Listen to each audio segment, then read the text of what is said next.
Part 84. After the divorce, the ex-wife became a creditor. Author, Ahuan. Chapter 836.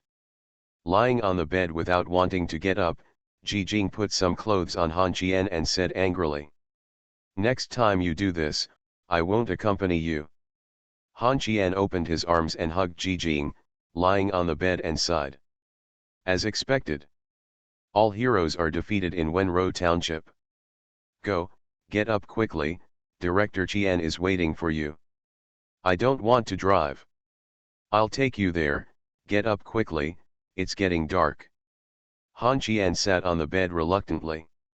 After struggling for a long time, he sighed, stood up, dressed and washed. Then he and Jijing went out to Qianling's house for dinner. Now they go to Qianling's house for dinner basically once a week. Go to my mother-in-law's place. I dare not disobey my mother's orders. Surprisingly, I didn't eat dumplings with apple fillings today, but beef pies. Han Qian especially liked the meat pie-like filling. After the meal, he sat on the sofa and drank tea.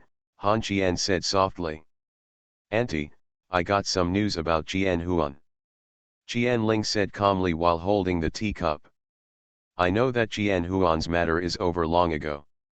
All that's left is that I miss my son. But Xiao Qian, you are you, and Qianhuan is Qianhuan. I do not regard you as Qianhuan's substitute. You must also be clear that Qianhuan has nothing to do with you. It is Qianling who treats you as his son. It's Qianhuan who is the elder brother. You are not a tool for revenge, and I don't want you to do anything to avenge Qianhuan. Do you understand what I mean?" Han Qian frowned, put down his teacup and said softly, "Even though I said that, I still feel very uncomfortable. Wei Tiancheng came back and brought me some news." Qianling smiled. "You can just make up your own mind. You don't need to tell me. You have your own life and the right to choose. Tell me about this money. Why did you suddenly want to transfer it to me?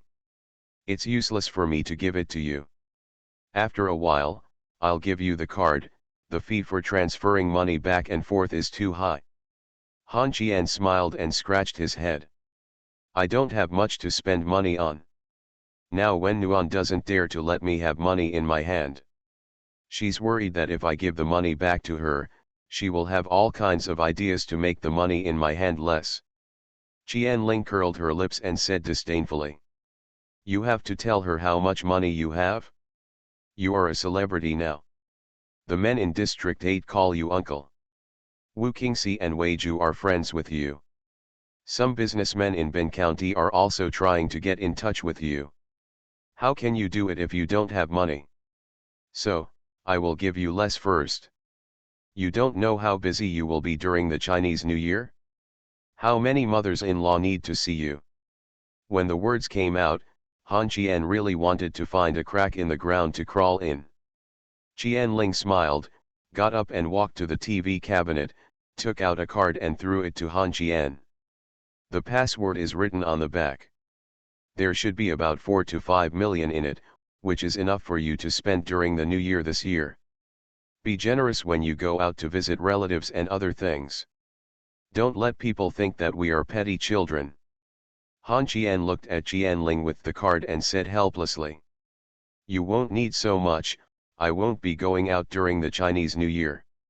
After saying this, Qianling picked up the remote control and threw it at Han Qian, saying angrily, "Don't go out.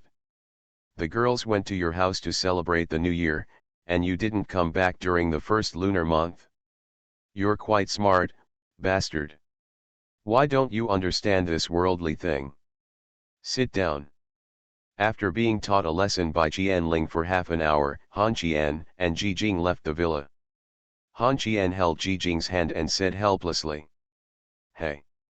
It seems that I have to go to your house for the Chinese New Year this year.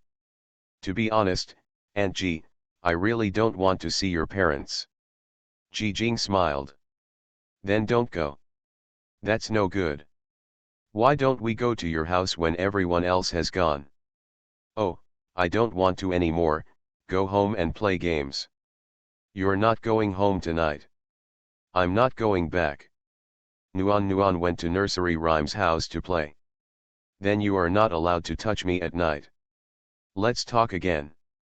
Sitting in front of the computer, Han Qian felt very depressed. He had clearly agreed to just sleep together, so why did he end up so ridiculously late at night?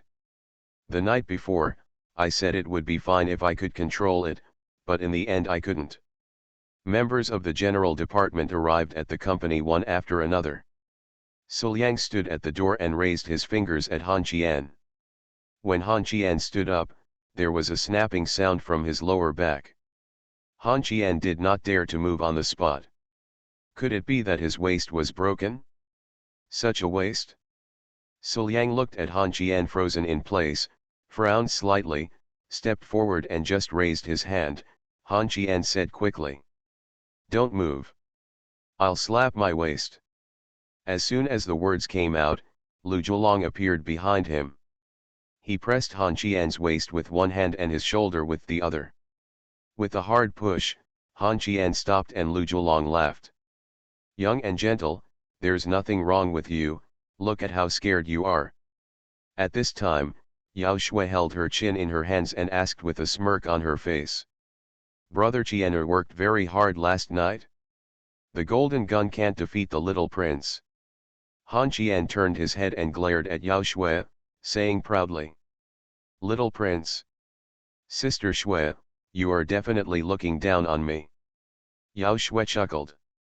"I saw you were in a sluggish state when I walked in. I guess you didn't take good care of others.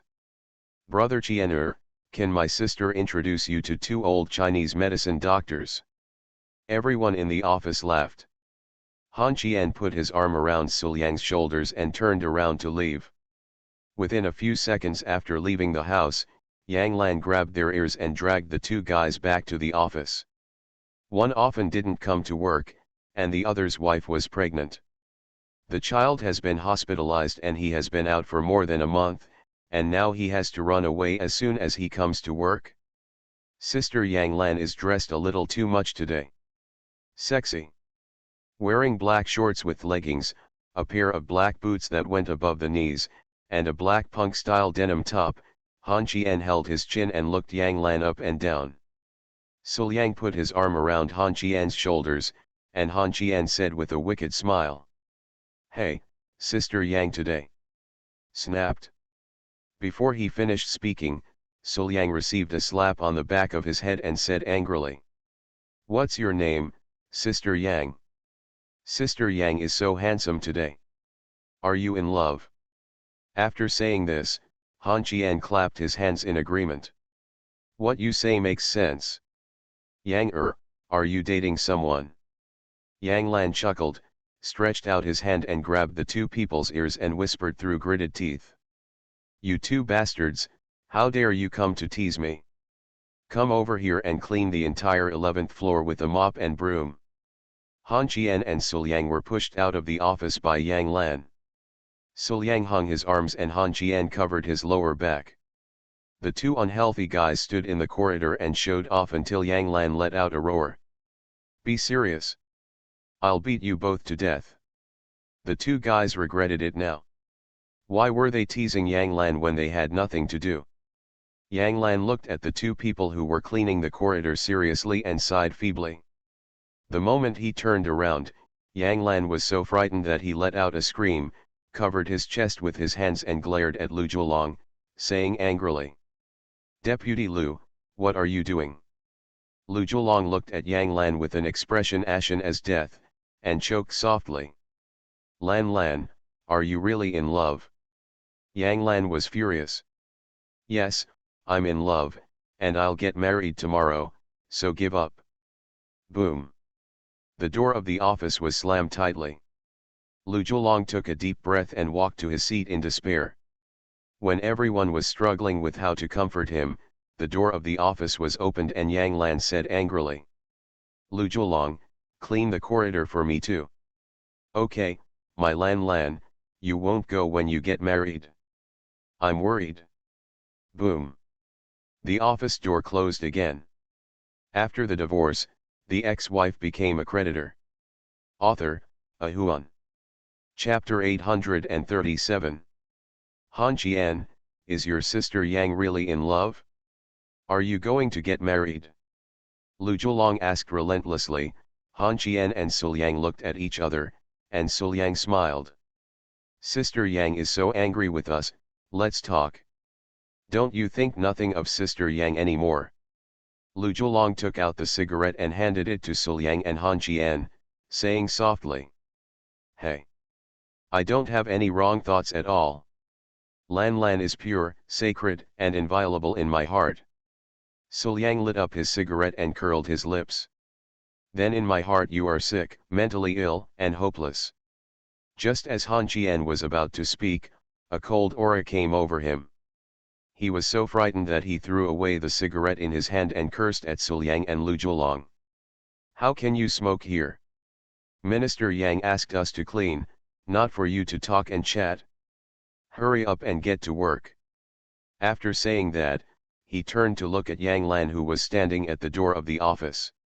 Han Qian straightened his back and raised his hand in salute. Yang Lan glared at the three of them and left the 11th floor with the documents. After Yang Lan left, Han Qian sighed. Why do you think this is? I am scared when I see Sister Yang.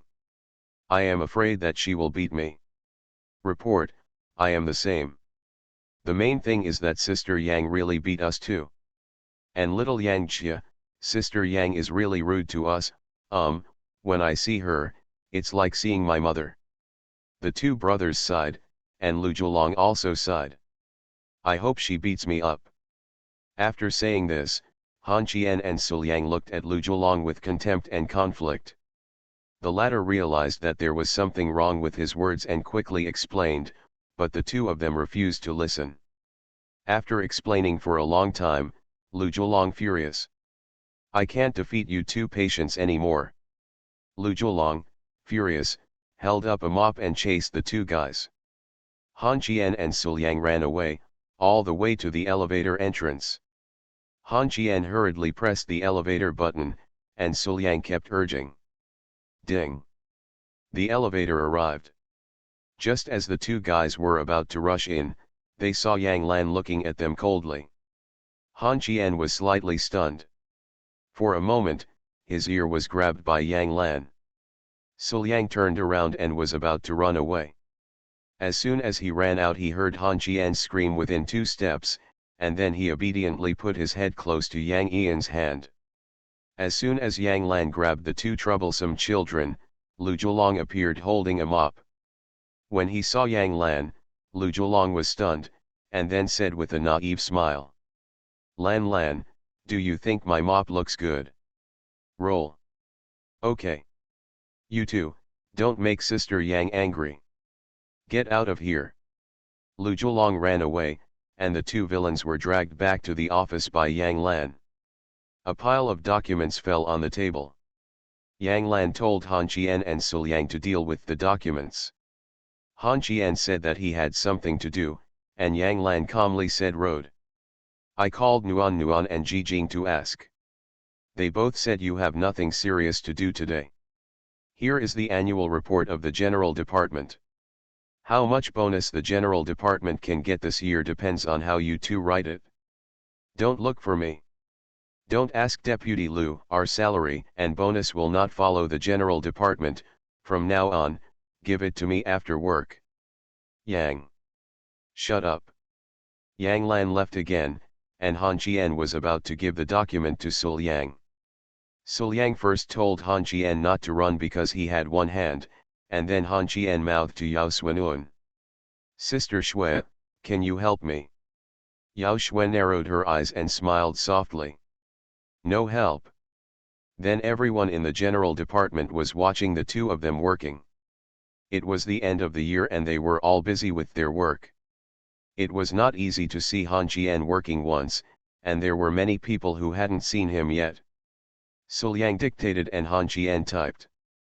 The two of them started to quarrel when they had a disagreement. At noon, everyone went downstairs for dinner. The two of them had no intention of leaving and prepared the annual report in a hurry. In fact, Yang Lan was just scaring the two children by talking about a day. Ever since Han Jian finished his plan and disappeared, Yang Lan had begun to squeeze Han Jian and would never give him much time to deal with one thing. After lunch, everyone watched movies and played games. In short, no one was working. Only Han Jian and Sul Yang were still working on the annual report. As work was approaching, Sul Yang got up and placed the report on Yang Ian's desk.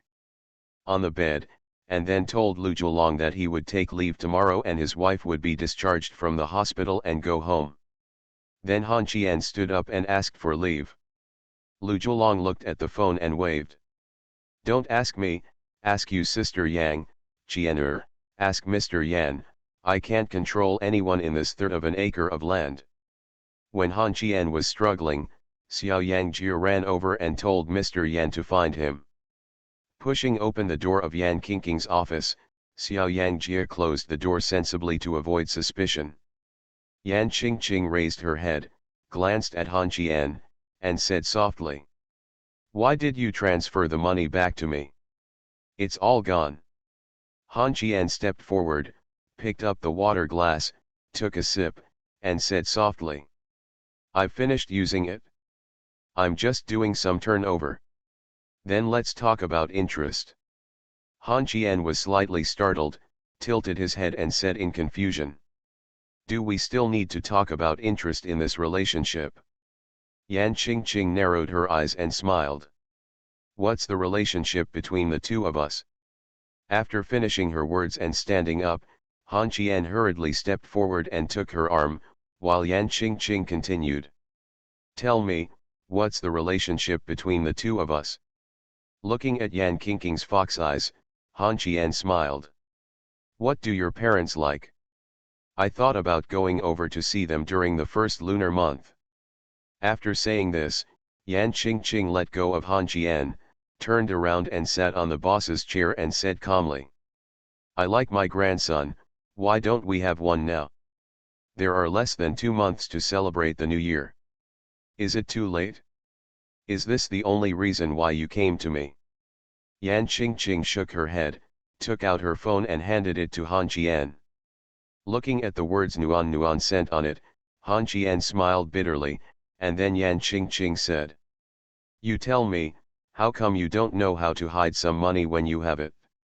When Nuan will definitely not give you a chance to save money now. The Chinese New Year is coming soon, and there are many places to use money. I saved a card for you. I have 700,000 or 800,000, which should be enough for you. You don't have to worry about my parents. I'll prepare the gifts myself. I'll be satisfied if you can come over." Han Jian smiled. "People will definitely get over it, we can't keep dragging it out like this, but for the two of us, I won't force you to get married. Just make up your mind and get off work. Should you take me home, or should I let Yang Jie take me home? Go to my mother's place to eat? No one will cook for you when you go home. I will support you, why are you still wearing high heels?" Looking at the pair of red high heels on Yan Qingqing's feet, Han Jian's face was filled with dissatisfaction, while Yan Qingqing replied calmly, "I'm used to it. I always feel less confident if I don't wear it. It can also be used as a weapon when necessary. I suffered a loss last time because I didn't wear high heels. You don't need to hold me up. I'm not that fragile." Yan Qingqing picked up her bag and was about to go out. Han Jian stopped her and asked if she wanted to wear a coat. Yan Qingqing said that she wasn't used to it, and the next second she took off her windbreaker, put it on Yan Qingqing's body, and buttoned it up. Yan Qingqing frowned. "Didn't you see that my hand is still inside? You will never start, let's go. Go home. I really like the word home. Then I'll say a few more words. You are listening to Novels at Bless Up channel. Wish you happiness and luck. Please subscribe to receive new novels. How do you feel about this novel? Please like and leave a comment." After the divorce, The ex-wife became a creditor. Author, A Huan. Chapter 838. In the evening, Yan Qingqing was holding a bowl and eating vegetables. Nuan Nuan kept grabbing her chopsticks with Yan Qingqing. Qian's mother kept picking up vegetables for the two girls. When Nuan Nuan went to get the crabs, a pair of chopsticks stretched out to grab the biggest one. The crab was snatched away, and Nuan Nuan became anxious on the spot. Han Qian hurriedly took a crab and handed it to Nuan Nuan. When Nuan glared at Yan Qingqing, no one had ever snatched a crab from her in her entire life. She was very angry, but Yan Qingqing did not tolerate her at all and said calmly, "If you don't eat for a while, I'll eat it all, believe it or not." Nuan Nuan said angrily. "Yan Fox." Yan Qingqing said lightly. "Foxes are carnivores." When Nuan began to attack the crabs. When the last one was left, Wen reached out to take it, but Yan Qingqing snatched it away again. Wen was really angry. He put down his chopsticks and turned around, grabbing Yan Qingqing's ears. "Just use the headbutt," Yan Qingqing said calmly. "Nuan Nuan, you'd better not touch me with your forehead. I'm not one of them, and I won't tolerate you." After saying this, Han Qian was slapped by the old man, while Wen let go of Yan Qingqing and muttered in a low voice, Wen was actually scared? Han Qian was very surprised, but after thinking about it, he understood. After all, Yan Qingqing risked his life twice to protect her. When Yan Qingqing handed the empty bowl to Han Qian, Nuan Nuan spoke. "Yan Hu, how many days have you not eaten?" Yan Qingqing said lightly. "To be precise, I haven't had dinner for several months. Not counting being in the hospital, I don't have dinner every day. The third reason is that I don't know how to cook. I'm tired of eating takeaways. The second reason is that I will gain weight. The first reason is that my father cooks it. The food is so delicious." Qian's mother looked at Yan Qingqing with eyes full of love. During the Chinese New Year last year, she didn't really like this silver-haired girl. She was too eye-catching. Ever since she knew that she had sacrificed her life many times to protect the warmth, what did Qian's mother think of Yan Qingqing? How does Qingqing like it? Han Qian filled a large bowl of rice, and then Yan Qingqing said she couldn't eat that much, so Han Qian gave him half. At this time Qian's mother spoke. "Qingqing, you haven't been feeling well lately. Why don't you stay at home and live on your own after the Chinese New Year when you feel better?" Yan Qingqing swallowed the rice in her mouth and nodded seriously. "Mom, I am very willing, it depends on Han Qian. What he said doesn't count. This is my home, not his." "That's not good." "Mom, I will buy some daily necessities tomorrow." "No, you don't need to prepare anything, I'll prepare it for you." "Mom, I also want to live at home." Let Han Qian go back to live upstairs by himself. Okay, we are all at home. Let your dad make chicken stewed with mushrooms and braised pork for you tomorrow." Qian's mother smiled from ear to ear. She used to worry that these girls would quarrel, but now she finally understood that the relationship between the girls would be very good even without Han Qian, especially when Nuan and Qingqing. Two girls. Qingqing looks more mature and sensible than Wen. Han Qian approached the old man and whispered. "Old man, I want to eat braised pork and stewed dried beans." "There are no dried beans at home." The old man's answer was very cold. Han Qian sighed helplessly, and then Nuan spoke. "Dad, I want to eat too." "Okay, I'll buy it tomorrow morning." Han Qian turned to look at the old man with a frown and said in surprise. "You treat him differently." The old man didn't speak, then Nuan said again. "Dad makes sweet treats." The old man smiled and nodded. Han Qian shouted angrily that he would not eat beets. The old man pretended not to hear him at all. Since the old man can't do it here, he goes to his mother.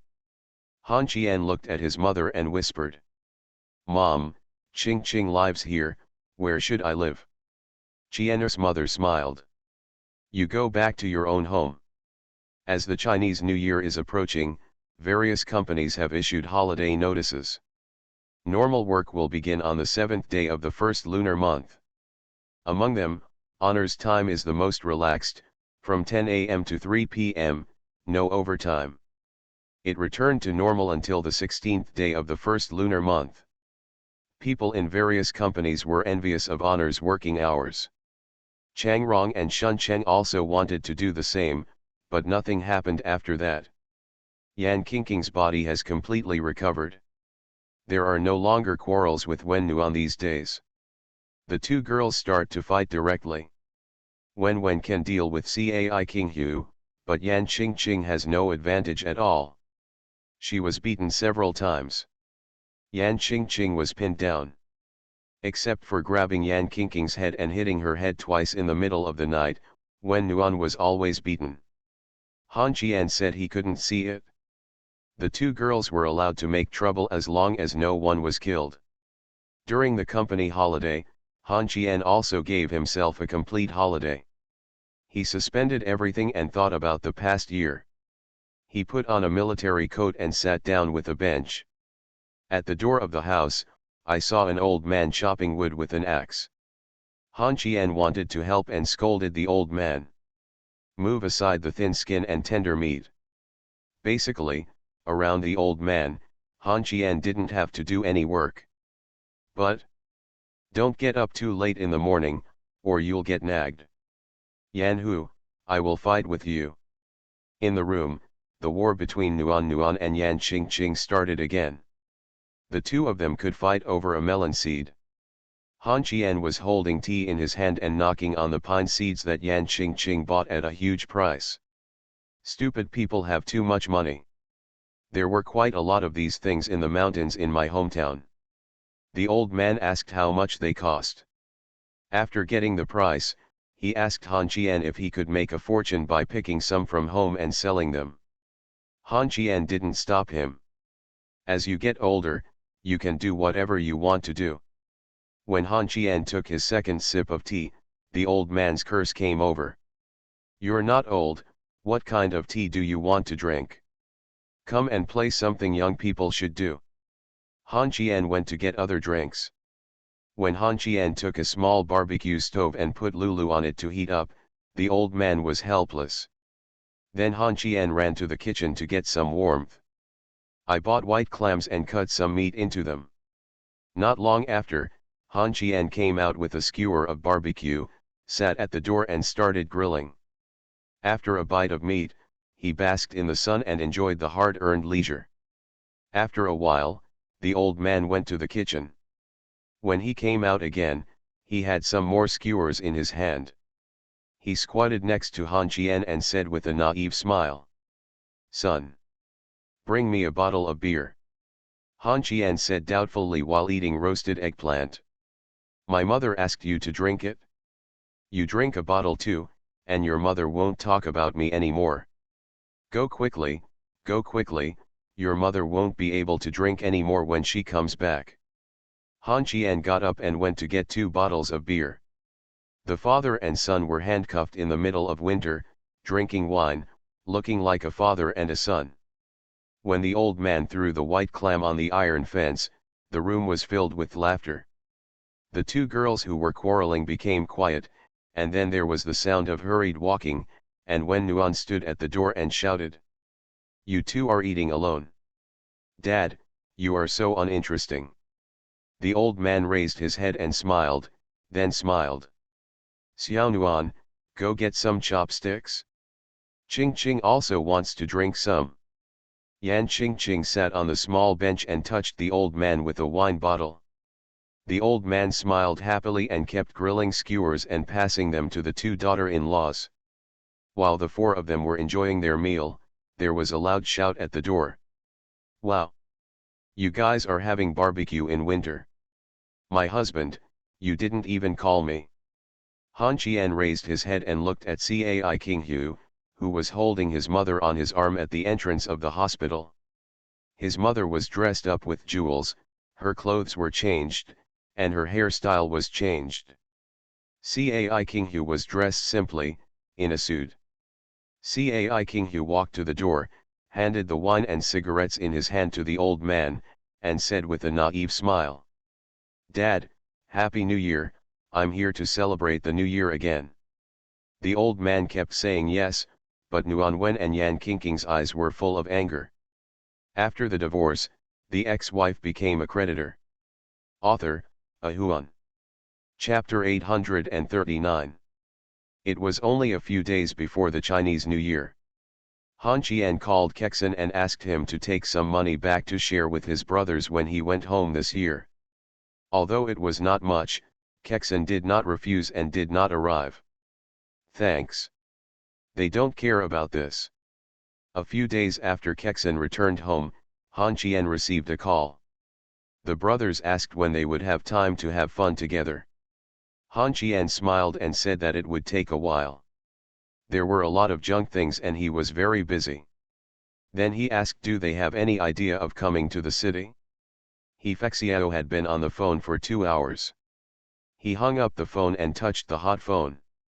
Seeing that there was only 2% battery left, Han Qian opened the door and shouted loudly, "Warmth!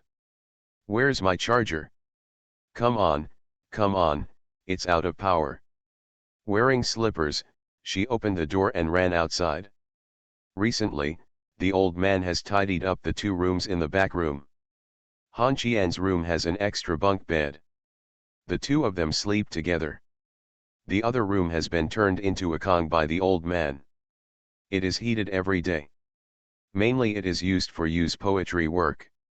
Han Qian just pushed open the door of the west room. "Eh? Sister Hui, when did you guys come?"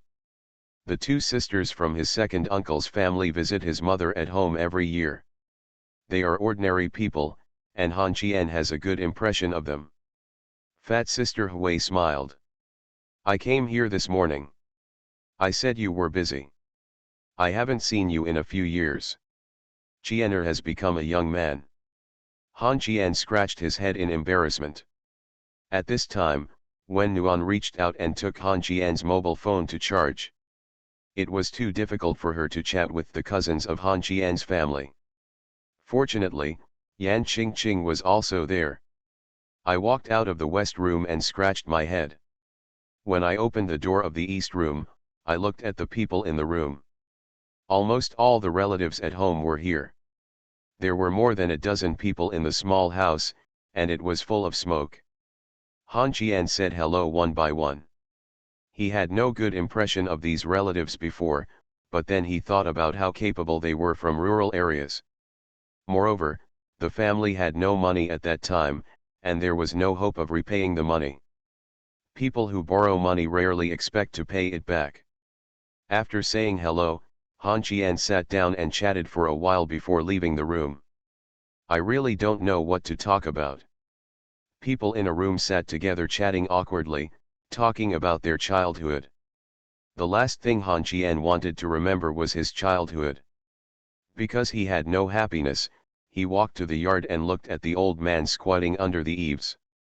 Han Qian frowned and smiled bitterly. "Your relatives are all here, why don't you come over and talk?" The old man handed the rolled cigarette to Han Qian. "Taste it?" Han Qian shook his head and refused. "Farewell, I'll be confused after one puff of this thing. I'll give you 2 cigars tomorrow. I think you can smoke that thing." After saying this, he squatted down next to the old man, took out a cigarette and lit it. The old man lit the dry cigarette and laughed softly. "I don't have a good impression of your uncles, but your uncle is a nice person and doesn't look down on me. It's a pity that he left too early. Keep your voice down, it won't sound right. This dinner will keep you busy tonight. If you don't cook, go out to eat. My son is rich. Didn't you say you like cooking? I like to cook for my wife and my son." What a temper the old man has. No one else could understand it, and maybe Han Qian couldn't understand it now. When Han Qian got up, the old man spoke again. When your aunt's relatives come to ask you for help or something, don't open your mouth and just agree. Do you hear me? I despise them even more than your uncles. I know, I know. I'm so long-winded. Go back to the room and continue chatting. When several uncles asked Han Qian about his current job, Han Qian hesitated and finally said the word white collar. People of his generation could understand, but the elders did not know what white collar was. In the end, Han Qian explained that he just sat in the office and typed on the computer. At 2 o'clock in the afternoon, Yan Qingqing booked a hotel to entertain her relatives at home. Fortunately, there were many cars at home and they could accommodate them. When Nuan was too lazy to drive, so he pulled Qian's mother into Yan Qingqing's Raptor, and then asked Cai Qinghu if he wanted to sit in the car. Cai Qinghu glared at Wen Nuan, and roared away in the R8 with Sister Hui. The relatives were not surprised by Han Qian. His appearance had not changed much, and he was relatively shy in front of his relatives. What surprised them was the three little girls. Each one's car was more luxurious than the other, and each one spoke more scary than the last one. They have all seen Nuan, Han Qian's wife. Cai Qinghu surprised them. When they arrived at the hotel, Han Qian's second uncle took Han Qian's arm and whispered, "Grandnephew, this place isn't cheap, is it? No, let's go home and eat. Your father doesn't want to cook. It's not easy for us to make money." Han Qian put his arm around his second uncle's shoulders and laughed. "Why are we so polite? When my mother was in the hospital, you brought a cow over. I remember this. A cow costs 10,000 yuan, right?" The second uncle lowered his head and whispered, "In the end, your second aunt will have to go back. Second uncle, your family status is not good. Why are you acting like this?" It turned out that Han Qian received a slap on the back of the head, and it was his mother who slapped him. Everyone walked into the hotel, and as soon as they walked in, they heard Cai Qinghu's nagging, which probably meant that Yan Qingqing was stingy. Why did she choose such a crappy place? Why not go to Nanhai fishing port, where Han Qian and the boss were familiar? Yan Qingqing stood on tiptoes, pinched Cai Qinghu's face and whispered, "Can you be quiet for a moment? Think about it with your unintelligent head while you speak." Then Cai Qinghu didn't understand. When they went upstairs, Qian's mother told Han Qian to wait for a while. After everyone left, Qian's mother slapped Han Qian on the shoulder again. Han Qian covered his shoulders and frowned. "What happened to me again? Mom. Can you give me a reason next time you hit me?" Qian's mother glared at Han Qian and whispered, "Stop irritating your second uncle. Last month, I heard your eldest aunt call me. Your second uncle dragged your second aunt to the back hill and wanted to bury her alive. The hole has been dug. What the hell? Are you so awesome?"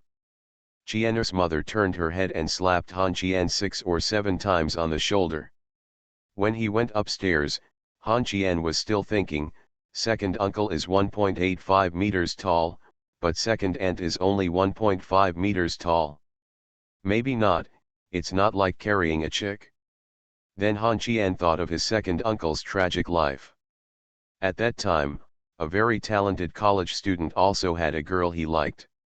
When his second uncle came home from graduation and discussed the bride price with Grandpa Han Qian, the father and son had a big fight.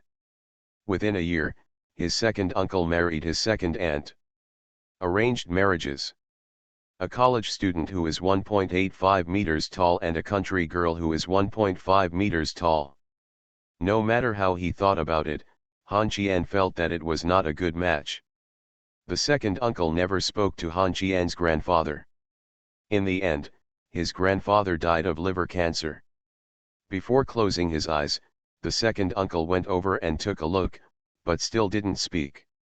Grandpa's domineering behavior ruined my second uncle's life. It also reduced a college student full of ideals and fantasies to a countryman who drinks 3 meals a day and drives sheep and cattle. It's not that Han Qian thinks that his second aunt's background is not good, he is also from a rural area. Han Qian yearns for the city and thinks that his second uncle should also belong to a prosperous city. College students in the 1970s were more valuable than many college students today. Looking at his second uncle who was smiling innocently, Han Qian sighed silently. Maybe everyone's life is not what they can arrange, just like his second uncle, he just missed him. Thinking of this, Han Qian looked at the old man. The old man's life seemed to go according to his own wishes. Why is this? Everyone was enjoying themselves at the dinner table. The second uncle told Han Qian not to go home during the Chinese New Year, and when he was not busy, when he was talking. Han Qian smiled and said he was not busy. After that, Han Qian became a transparent person, and the old man also almost. Nuan is still the brightest protagonist, but she has no interest in the food in the hotel. She smiles when praised and does not take the initiative to speak. The meal lasted for 2 hours. Cai King Hu booked a hotel for them. They all drank and went back tomorrow. Qian's mother stayed at the hotel and chatted with her relatives. The old man also stayed behind. He was worried about Qian's mother. Body of. In the car going home, Yan Qingqing was driving, and Han Qian sat in the passenger seat and sighed. It's Chinese New Year. This year's Chinese New Year seems to be busier than every year. After the divorce, the ex-wife became a creditor. Author, A Huan. Chapter 840. Relatives came and went and came again. Han Qian was so tired that he lay on the bed and refused to get up. The old man sat on the lower bunk and looked at the cigar box in his hand. After a long time, he raised his head and asked Han Qian how to use this thing. Han Qian was irritable. Qian replied angrily. Ask Cai King Hu. The old man lowered his head and continued to study. After a while, he really couldn't understand the study. He raised his head and asked Han Qian how to use Baidu. Han Qian sat up and opened his mobile phone Baidu to search how to smoke cigars. He handed the phone to the old man and said irritably, "Don't bother me." After a while of silence, the old man spoke again. "Son, I made a mistake. How can I go back?" Han Qian took a deep breath, turned over and looked down at the old man, saying angrily, "Are you looking for something to talk about?" The old man nodded seriously and smiled. "My son is in a bad mood. Don't you, the father, come over to comfort him. If he is too lazy to see his relatives, you will hide in the room the next time someone comes. Didn't your aunt ask you to arrange a job for her son? Son. Just think of it as fart. The 200-pound thing does nothing but play games and do some online dating all day long. She is already 26 years old. When she walked in without saying a word, she just sat there and started playing games and using her mobile phone. Your aunt didn't say a word? Is this so? Just ignore it from now on. How do you say you don't pay attention? This takes away Yan Qingqing's phone number. After all, she is your sister, so I can't help but answer the phone, right? She's my sister, not yours. What does it have to do with you? Don't answer her if you have to. Just tell me if she asks for your ink. Old man, I found that you are full of hostility towards fat boys. You look like a loser, so you'd better not be fat. I get annoyed when you mention Han Yang. Why are the same children different? They hold a mobile phone while eating, and it's not shameful to take one baby at a time. What if, the girl opposite knows what he is like, and I probably don't either? Hey. That's almost it. I should call you uncle anyway. Did you see him come in and call for uncle? Seeing the old man's angry look, Han Qian fell silent. If the conversation continued like this, the old man would most likely call his aunt and scold the child. By then, the aunt would no longer think so, and she would not reflect on the child. What's the problem? Instead, you think it's your Han Qian's job, and you feel dissatisfied. Why? Han Qian got out of bed, took out a cigar, cut it and lit it for the old man. The old man smiled and Han Qian curled his lips. Don't call my aunt. I will ask Yan Qingqing to work for him in the honor factory. If you can persist, then go home. If you can't, then go home. Old man. It's really hard to arrange for someone who graduated from junior high school to go to the company. Work. The old man shrugged and said softly. Come back home on the first day of the first lunar month. Son, seriously, which girl are you planning to hold a wedding with? Warmth. Han Qian blurted out without any hesitation. The old man said again he. Then you and Nuan Wen hold on tight. We can't let Wen Shu take care of this child. He's already spoiled. Han Qian sat next to the old man, put his arm around the old man's shoulders and whispered softly. It's like you don't like children, besides. Who said your grandson would be born to Nuan? Then who will give birth? Wait a minute, bastard, I will ask again, who are you going to get the certificate from, who are you going to marry, and who are you going to have children with? Han Qian bit his upper lip and frowned and said in a deep voice. It shouldn't be a person. Bunny. Don't hit, don't hit, don't hit, it hurts. Han Qian limped out of the door. Seeing the three girls looking at him in the living room, Han Qian laughed sarcastically, then turned back to the room and threatened the old man to sever the father-son relationship with him if he dared to attack him again. Then Han Qian was beaten again. Sever the relationship. No, no, no, it goes on. I was wrong, Mom.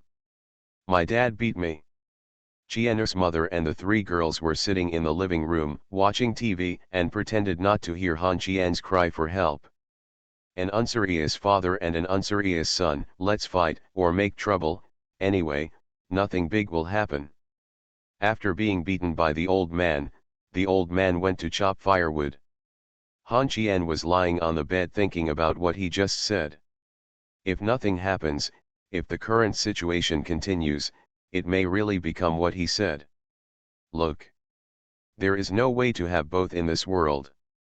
Giving warmth in the most glorious way was Han Qian's greatest effort. He was trying hard to keep the scales from tilting. When he had a headache thinking about it, Yang Jianfeng called and politely said Happy New Year. Han Qian smiled. Respond. The pleasantries lasted for more than 10 minutes, and finally Yang Jianfeng got down to business. Lin Mend was asking him to meet, whether he wanted to meet or not. See you, why not? He owes you money now. You put all the responsibility on me. After the new year, I will let you cooperate on a project. Then you can just ask him for money. Young Master Han, isn't this a little too simple and crude? Yang Jianfeng felt that Han Qian was unreliable, and Han Qian chuckled. It's good to be simple and rough. I don't have time to play those messy tricks with him. I'll go see you during the Chinese New Year.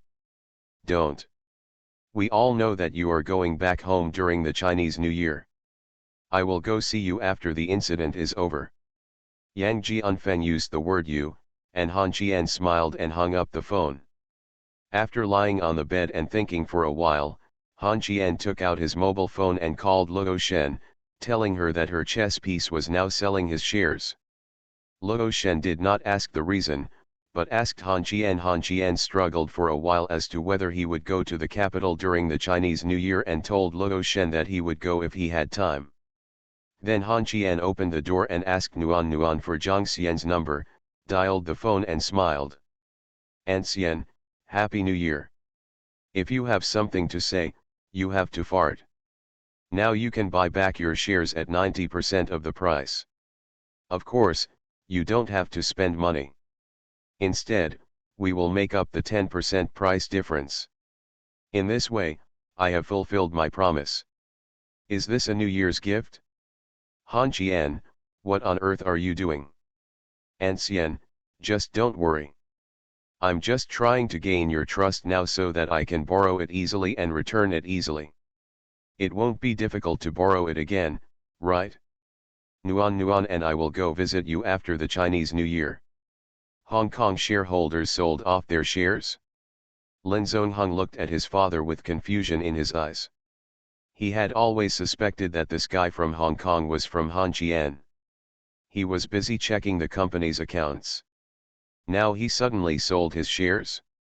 Could it be that Han Qian couldn't guess that the 90 million was from the company's account? What is this mad dog planning in his head?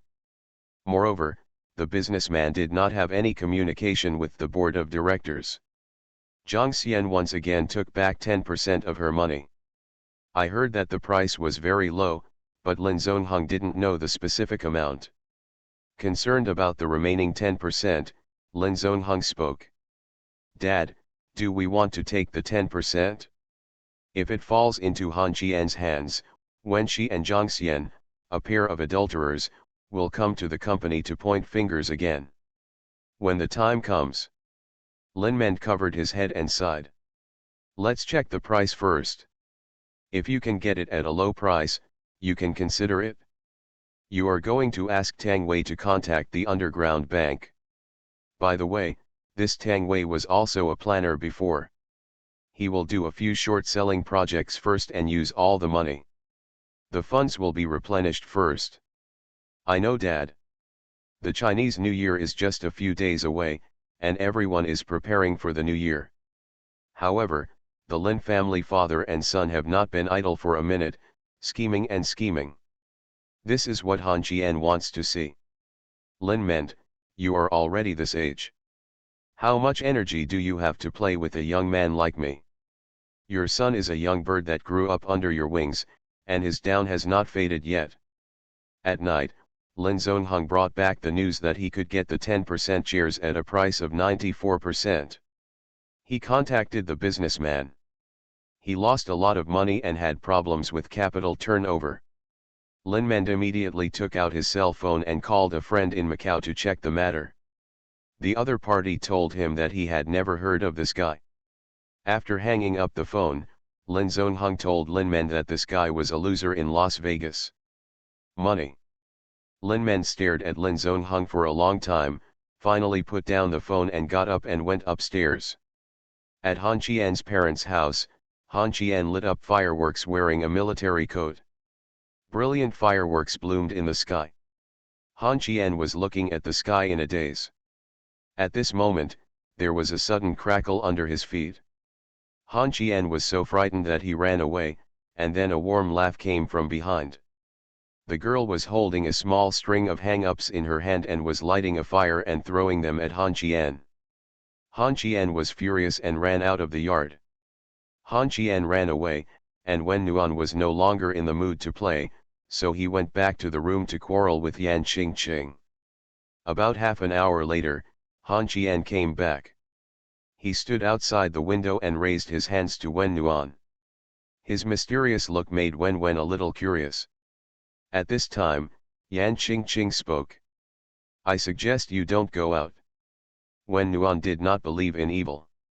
As soon as he walked out of the door, Han Qian threw a huge snowball at him. Wen Nuan sat on the ground with a pop, covered in snow.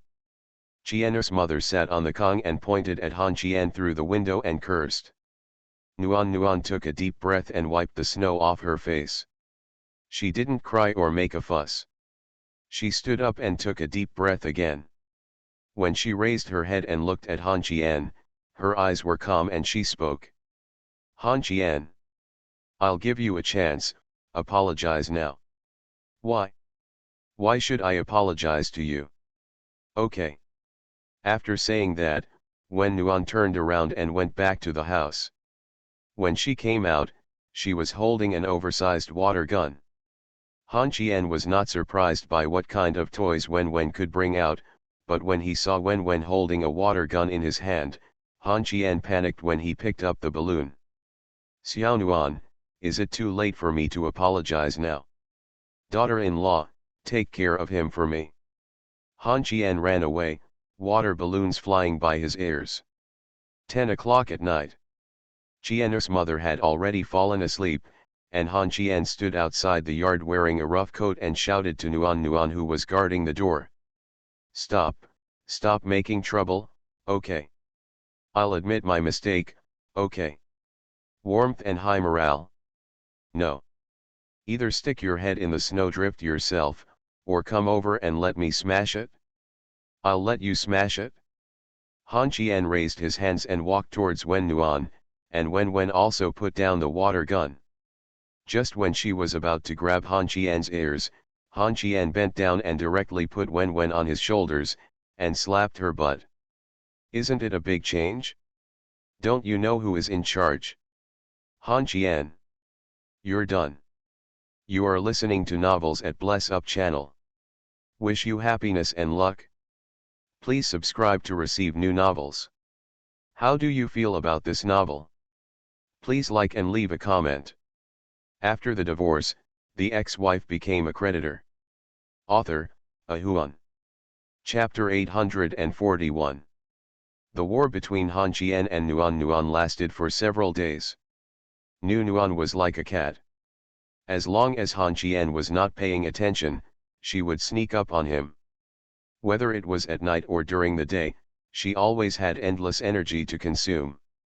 Yan Qingqing turned a blind eye to this, and just wanted Wen Nuan not to come over and cause trouble for her. Before getting acquainted with Wen Nuan, Yan Qingqing had always thought that Wen Venan was a cold, gentle, and aloof girl. After getting familiar with her, she finally understood that she was a girl who had been pampered and had some social difficulties. The black circles under Han Qian's tortured eyes were about to come out. This made Cai Qinghu very angry and secretly got into Han Qian's bed once. As a result, Han Qian screamed. Not only did he fail to steal, but he was discovered by the old man. The shy Cai Qinghu didn't leave the room during the day, and became the laughing stock of Yan Qingqing and Wen Nuan after dinner. It was another day of torture. Early in the morning, Han Qian stood at the door wearing a military coat and yawned. When he saw several people walking in, Han Qian rubbed his eyes and said angrily, "Sun Jianmin, are you still haunted?" Han Qian couldn't understand why this old man was so idle. He had nothing to do. When he saw the team leader from Beijing appearing in his sight, Han Qian turned around and ran away, and Lao Gu coughed dryly. "Han Qian, why did you run away when you saw me?" Han Qian turned around and said with a smile, "I'm going to make tea." "Don't run away." He really wanted to run, and he wanted to slip away through the window at the back. It was okay to be rude to Sun Jianmin. After all, this old guy always plotted against him, but Han Qian was still a little grateful to Lao Gu. It was reasonable for him to be taken to the capital for investigation, but letting him go back to Binhai was a sign of Lao Gu's trust and generosity. Remember the good things about others, and don't always focus on the bad ones. Lao Gu walked into the living room. Sun Jianmin smiled and said hello to the old man, who smiled and nodded. This is considered a greeting. He is not a person who likes to talk. When Lao Gu picked up the teacup and was about to drink, Cai Qinghu, a messy-haired man, walked out of the west room in pajamas. Looking at the two people on the sofa, Cai Qinghu was stunned, then turned around and ran back Westinghouse. Lao Gu frowned slightly and said softly, "Parents cannot indulge their children too much." The old man pretended to smile and turned a deaf ear to Lao Gu's words. Putting aside the question of whether you can control your children or not, is Han Qian the kind of obedient child? The answer is definitely no. Han Qian sat opposite Lao Gu and winked at the sky. Lao Gu seemed to have not seen him, took out Han Qian's mobile phone and put it on the table, saying calmly, "Han Qian, I checked your whereabouts. Have you been to Canada recently? I went there in early December and flew back the same day I landed. Isn't Wei Tiancheng there?" I went over and chatted with him for a while and wanted to invite him back to Changrong to be the CEO. My father-in-law is old. My wife is lazy, and I am worried about my father-in-law's health. Lao Gu nodded lightly and said calmly. Someone sent a message claiming that he met Feng Lun and Kui Li in Canada. The date matches the time you were in Canada. Han Qian, can you explain? What's the explanation? I haven't seen him, and I can't control his legs. If you want me to explain, you can go to Canada to find me. Han Qian's face was plain and indifferent. Sun Jianmin glanced at Lao Gu. Lao Gu ignored him, picked up the teacup and said again. I know that you have a better temperament and are more resistant to pressure. If there is no actual evidence in front of you, even a polygraph test will not be able to detect whether it is true or false. Let me give you a piece of advice. Don't think that what Feng Lun did is justice. But you can't say that everything Feng Lun is wrong. What Feng Zhaida did hasn't reached you yet. Not to mention Feng Zhaida, Niu Qiudong, old man's son, why are you turning green?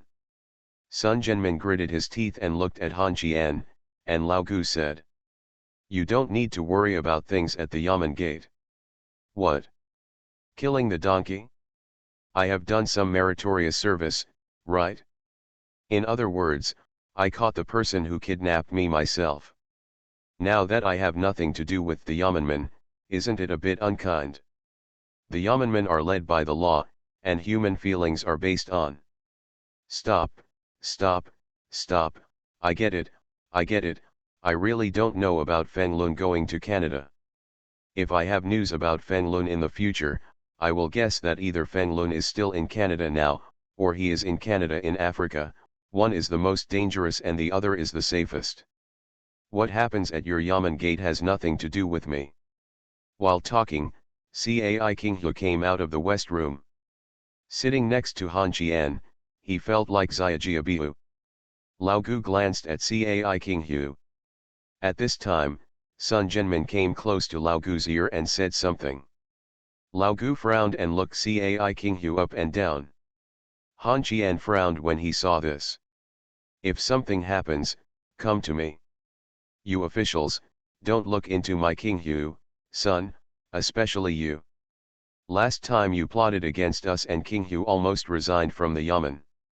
I haven't talked to you yet. It's time to settle accounts. Sun Jianmin chuckled, and Lao Gu spoke again. Xiao Han Qian, you and Cai Qinghe are the red thread of the Yamenmen? But if you marry someone else, Qinghe must stay away from you, otherwise it will damage the image of the Yamenmen. You said that the Yamenmen would give you Han Qian a concubine, right? Han Qian closed his eyes and took a deep breath.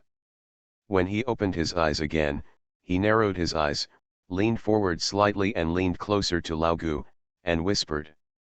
Gu, I'll accompany you when we talk about business, but who the hell do you think you are when we talk about my personal affairs? You don't need to worry about me and Qinghe.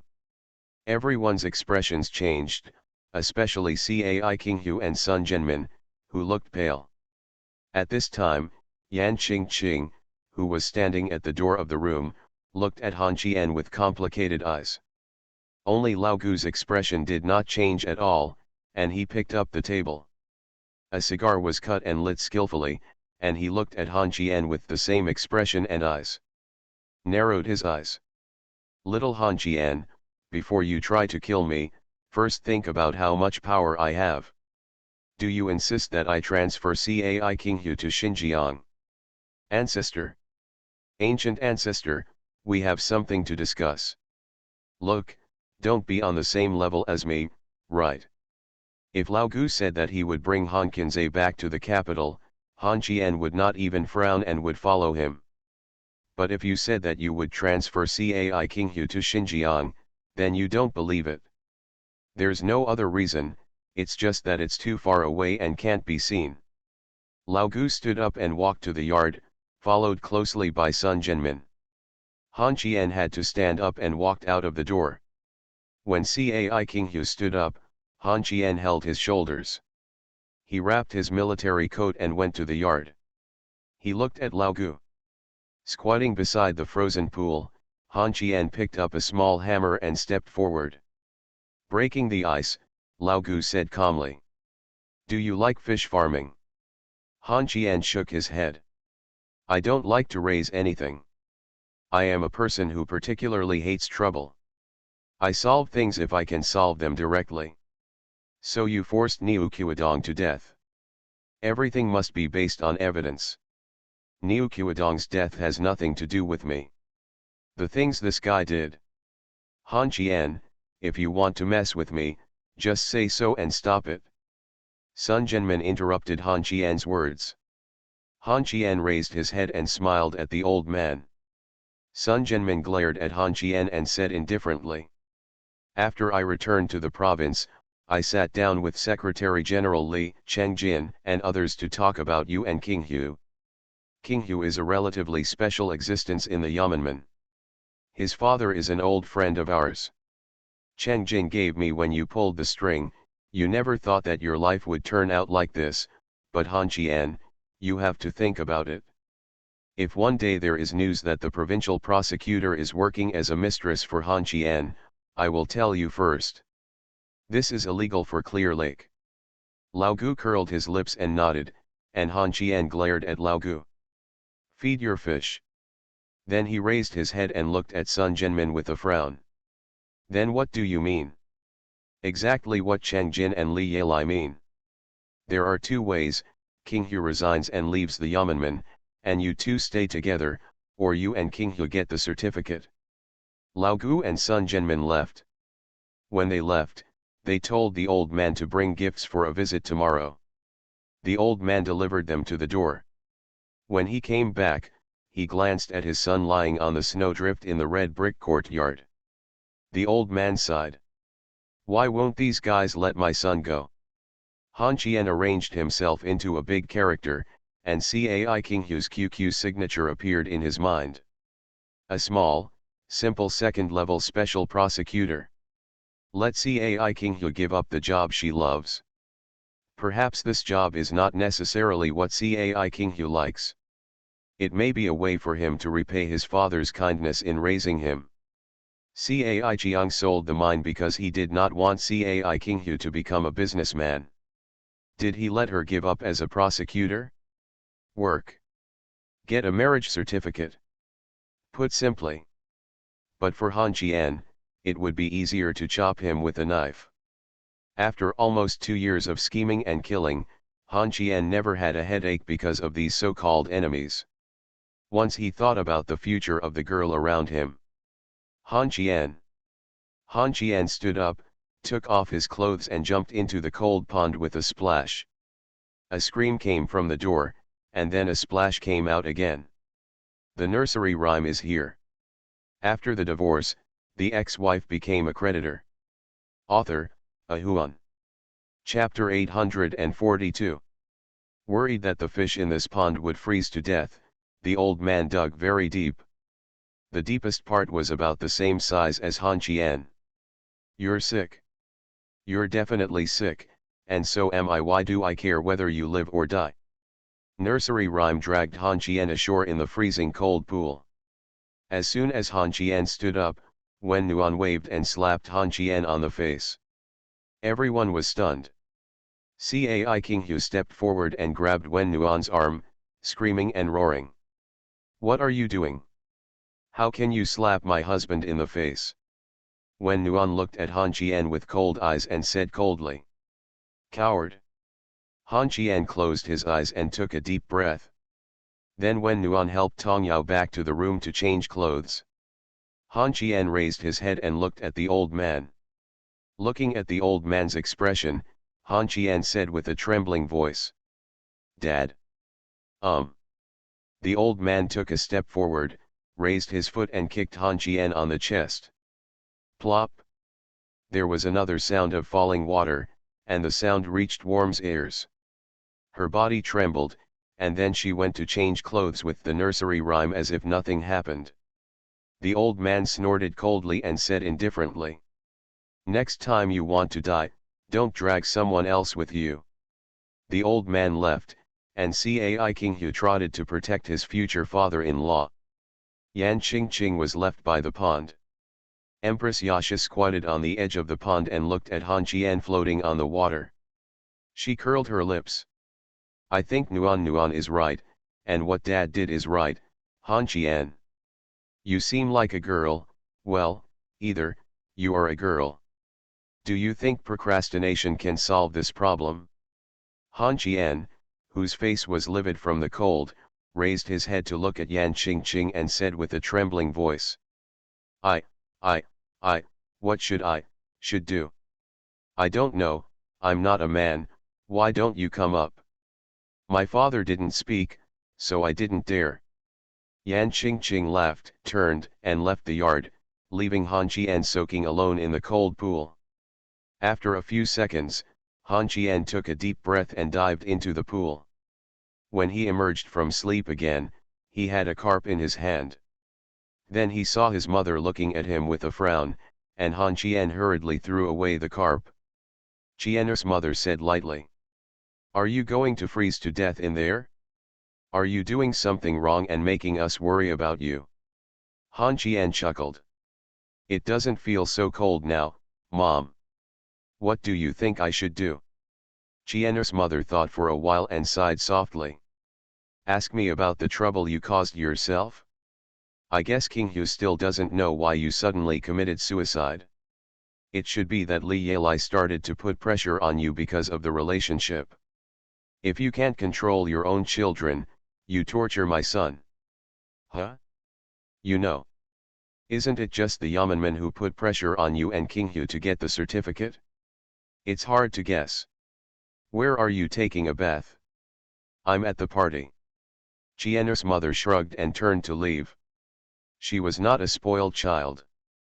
After her mother left, Han Qian dived into the lake again. There were too many meanings in the warm coward, but her one was not quite the obedient head should be able to express only one thought. What's the idea? Not long after, a stone fell into the water. Han Qian hurriedly climbed out of the water to the shore, trembling, and walked into the living room and passed by the warmth. Stupid. Hey? Nuan, how can you curse? Stupid. You. Stupid. Han Qian went to take a shower. It was unwise to reason with Wen Nuan. While taking a hot shower, the bathroom door was suddenly opened. Han Qian thought it was an old man. He rubbed the foam on his hair and asked the old man for help. Did he prepare any clothes? There was no response to his words. When he rushed away the foam on his face and opened his eyes, Han Qian covered his mouth with one hand and his privacy with the other, looking at the nursery rhyme with horror in his eyes. After a few seconds, he calmed down and whispered. What are you doing? Tanjio looked at Han Qian coldly and said coldly. I'm afraid you'll touch my underwear, so I put it away. I'm not a pervert. A normal person jumps into an ice hole by himself? Are you a good swimmer? Are you not afraid of the cold? Can you dive? A landlubber can't do anything except dog pawing. I'm too lazy to tell you. He said he was looking at his underwear, but the monster just stayed in the bathroom for a while, then turned around and left. Han Qian lowered his head and muttered in a low voice. Then Tong Yao suddenly turned around, pinched Han Qian's neck with one hand, and then pinched A with a tug of fur. Han Qian was about to scream when nursery rhyme spoke. If you dare to shout, I will stuff it in your mouth. Han Qian was almost in tears of pain, and nursery rhyme continued viciously. If you dare to do something stupid with a headache in the future, I will kill you first. Han Qian kept nodding his head and whispered nursery rhymes. I asked you if you heard me. I heard. The nursery rhyme left, and Han Qian looked at the tuft of hair on the ground. Apart from the pain, there was nothing else in his mind. It was also because the appearance of the nursery rhyme made him temporarily forget about the trouble that the Yamanman had brought to him. After walking out of the bathroom, she found Yan Qingqing alone sitting on the sofa watching TV. Han Qian wiped his hair and walked up to him and sat down. Yan Qingqing let out a scream. Han Qian was startled and clutched his chest angrily. Road. What are you doing? Are you so blind? Sit on my feet. The Yasha Empress is used to spitting out fragrance. Han Qian sat on the single sofa and said calmly. If you have children in the future, you'd better not take them. How can you open your mouth and greet the other person's family? Yan Qingqing frowned and asked. Then you take care of me? Han Qian, don't tell me that you are a qualified person. You don't even know who the other person is when you scold them. Han Qian didn't speak and the atmosphere became quiet.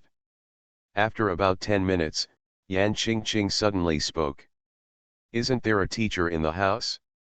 We don't need to take care of him. Are you talking about nursery rhymes? Forget it. I don't even know what kind of character nursery rhymes are now. I just said that, so don't take it seriously. I take it seriously. I want to be the mother of your first child. Han Qian didn't want to struggle with this issue. His parents were listening in the room. Then Han Qian struggled with whether to apologize to Nuan. Then he thought about it and let it go. There was nothing to apologize for. When Nuan came out during lunch, as if nothing had happened, but he didn't talk to Han Qian. The few times Han Qian took the initiative to talk were ignored by Wen, and Han Qian simply didn't bother to speak anymore. In the afternoon, Han Qian felt a little dizzy. When he was drowsy, Wu Siquan called. Brother Qianer, Lin Men took money from an underground bank again, this time the amount is not small. Han Qian said softly. Do you still have enough money? Luo Shanda and Lu Guangming took out another sum of money. Old man Luo would not be so rich before I arrived. In short, it is enough for now, but it will not be enough if he is taking it. Don't borrow it when you get it. Be prepared. After the 15th day of the first lunar month, someone will ask for the first debt. If he can't pay it back, the interest will be doubled. Okay, I'll go get busy now. Wait a minute, I heard from Wanfang that you are not in a good mood recently. Is that Li Dongsheng still one of your supervisors? Here I am. Give me the address, and I'll talk to Li Dahai about how long his son can live. Han Qian stood up, picked up his military coat and went out. Nuan, who was sitting on the edge of the Kong, looked at Han Qian leaving through the window and said softly. What did he do? Yan Qingqing shook her head. I don't know, but I felt like he had a high fever just now. After saying this, Yan Qingqing wondered as she looked at the nursery rhyme sitting by the window eating oranges. Are you okay? Nursery rhyme replied in confusion. Should something happen to me? Yan Qingqing shut up. After the divorce, the ex-wife became a creditor. Author, Ahuan. Chapter 843. Chapter 839. If Wu Siquan hadn't made this call, Han Qian would have almost reported this matter to Wang. Quan Dagu was anxious to go abroad and didn't mention it. Han Qian drove to the hotel and came to the front desk to ask which room Li Dongsheng lived in. Several young girls at the front desk told Han Qian that they could not reveal any customer information. Han Qian lit a cigarette, typed a text message to Sul Yang, and then said calmly. Let me introduce myself first. My name is Han Qian, Han Xian's Han, humble Qian. The little girl at the front desk nodded, and then continued to work with her head down. She didn't take Han Qian to heart at all. Han Qian frowned slightly, but he didn't embarrass these little girls. He sat on the sofa in the hall and smoked quietly. Cigarette. Han Qian didn't go to Li Dongsheng alone. Let's not mention whether he could beat him or not. He would definitely be beaten in the end. He waited for Sul Yang to come over, smoked a cigarette, and watched a news episode in the lobby. Sul Yang arrived. Where is the person? Han Qian pointed at the front desk and curled his lips. People don't tell me.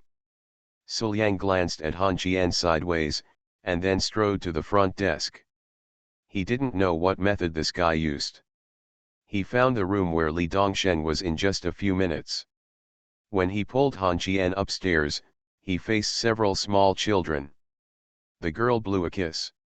Walking into the elevator, Han Qian said doubtfully, "How did you convince them?"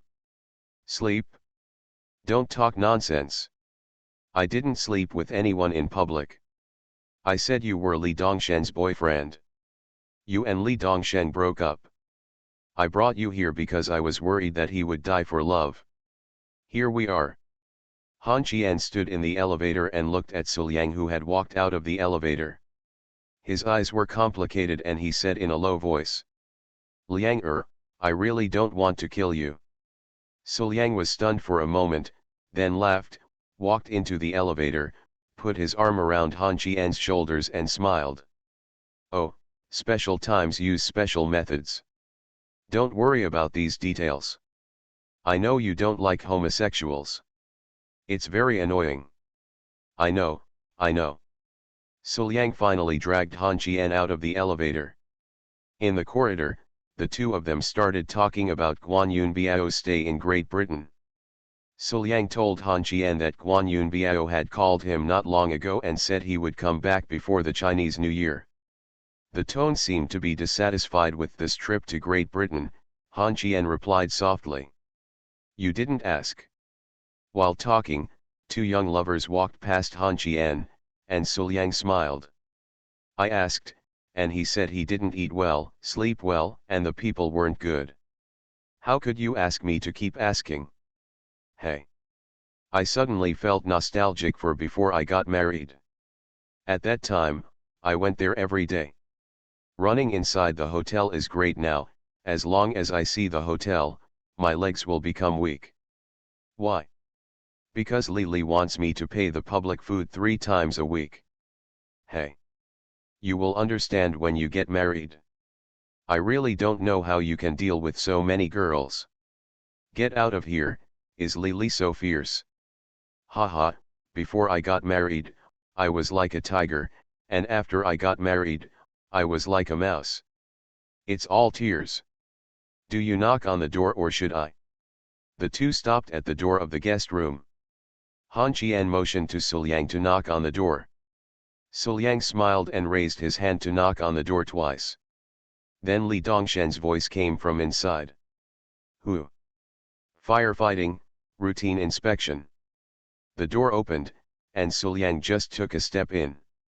Han Qian quickly reached out and grabbed his back collar, and a chair passed along the tip of his nose. Su Liang was stunned for a moment, and then roared, "Li Dongsheng, I'm going to hum your mother." He didn't know whether he heard the two of them chatting in the corridor, or someone called him at the front desk to tell him. In short, Li Dongsheng was fully prepared. Su Liang kicked Li Dongsheng in the leg. Han Qian hurriedly stepped forward, and Li Dongsheng swung his hand. The chair hit Su Liang, who ducked and dodged. Han Qian behind him was stunned and raised his arm to block the blow. Pain came from his arm. Everything on TV was a lie. It was impossible for a wooden chair to be smashed to pieces. Seeing this, Su Liang punched Li Dongsheng in the face. Li Dongsheng turned around and ran away. The two of them chased after him. Later, when he came to the door of the bedroom, Li Dongsheng turned around and kicked Han Qian in the chest. Plop! Han Qian fell to the ground, and at this time Li Dongsheng was also being ridden by Su Liang, greeting them with fists.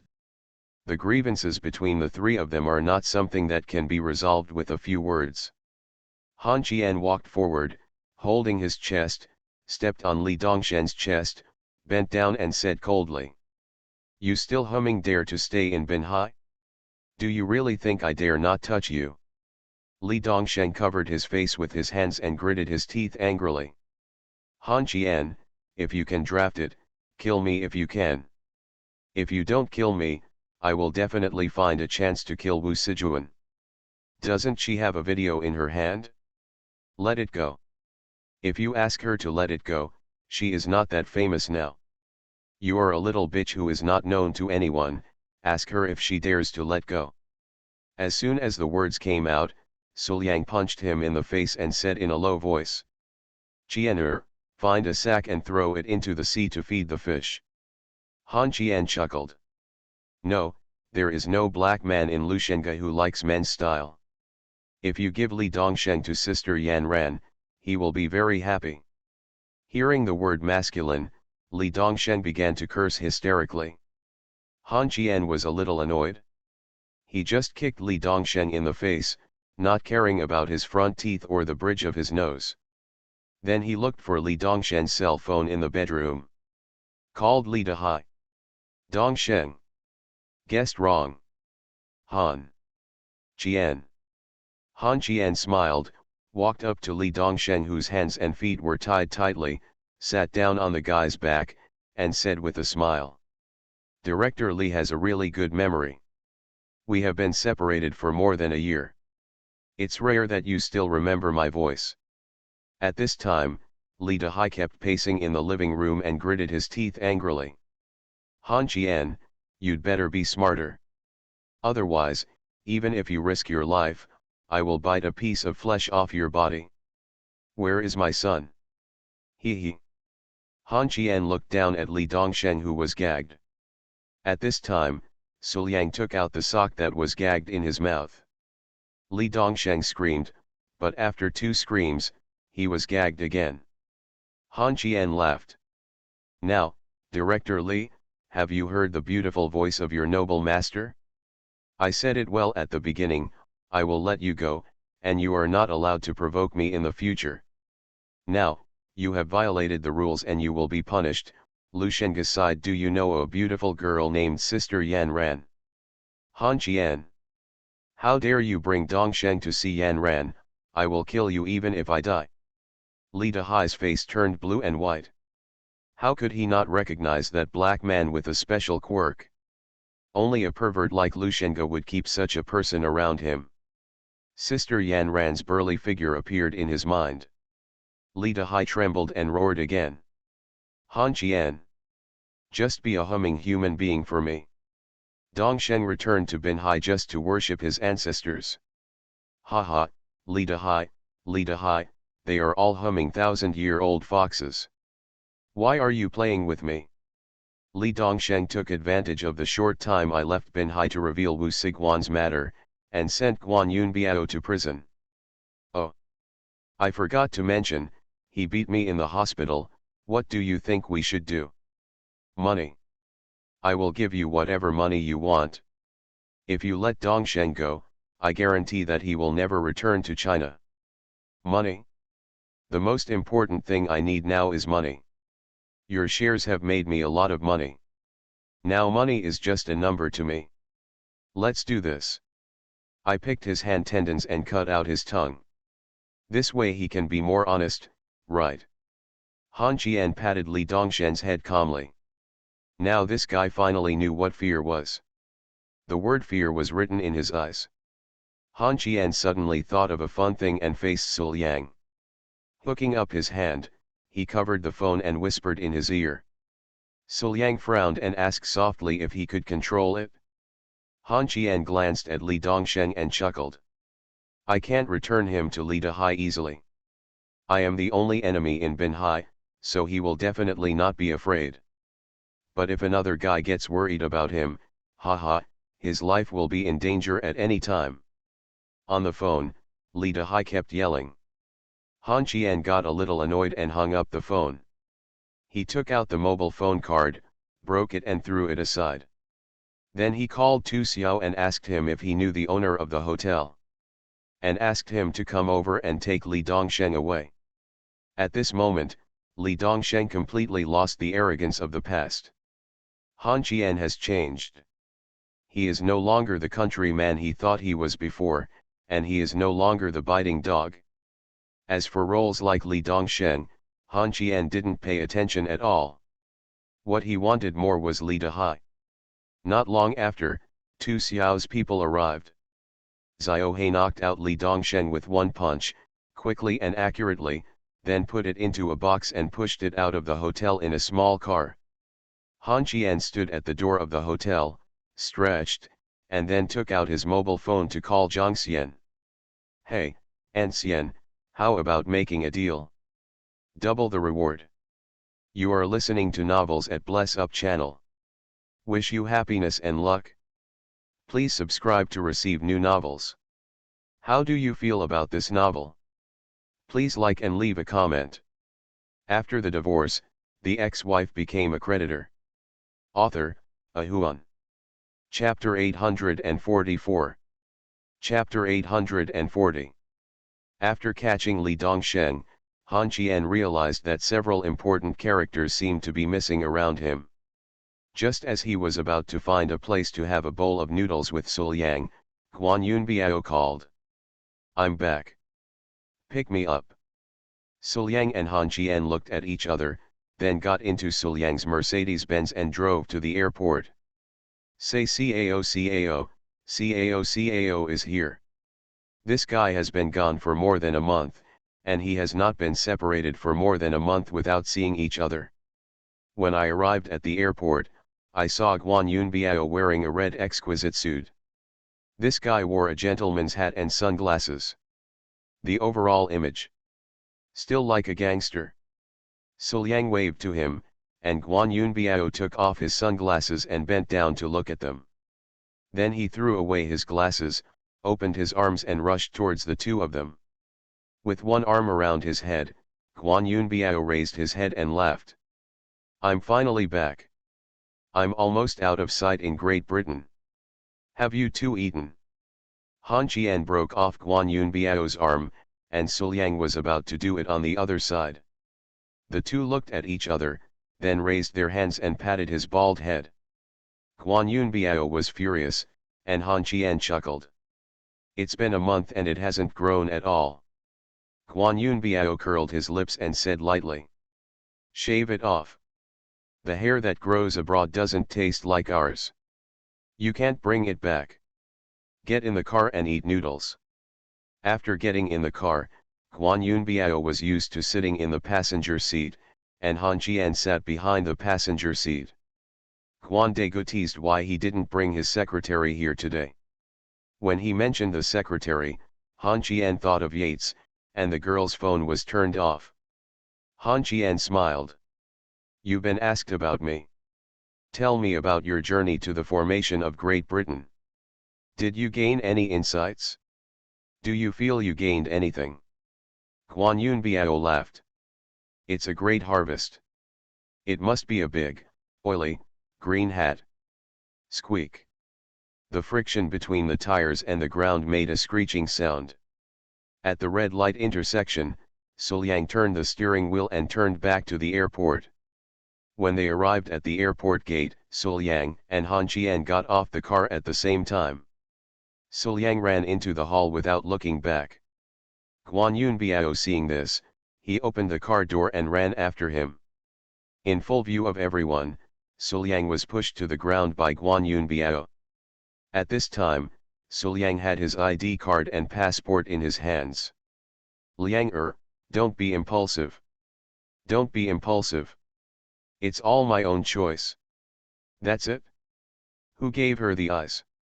Who funded her study abroad? Now she's doing this shitty thing? Han Qian, go buy a humming ticket." At this time, Han Qian walked past the two of them and growled into his cell phone. "Madam, please bring me your passport to the airport now. I want to go to Great Britain." After hearing this, Guan Yunbiao quickly stepped forward and hugged Han Qian's leg. "Qian Liang don't go, really don't go. I've already lost all my embarrassment in Great Britain." The tough man cried. When he was being beaten in Great Britain, when the baseball bat fell on his back, he didn't even make a grunting sound. When he left Great Britain, the girl shouted at him and left resolutely without looking back. But now Guan Dagu's face is full of tears. "Qian Liang I'm begging you, let's not go, let's go home, I'm humming begging you to." Cai Qinghu was silent on the other end of the phone for a while and then hung up. Guan Yunbiao took Han Qian with one hand and Suliang, who looked ugly with the other hand, and left the airport.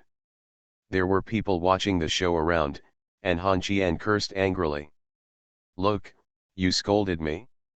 It was drafted." Some people were dissatisfied, and some wanted to refute, but were held back and persuaded by those around them. "You can't provoke these three little ancestors in Binhai." After leaving the door of the airport hall, Suliang punched a pillar, then covered his arm and filled the bucket.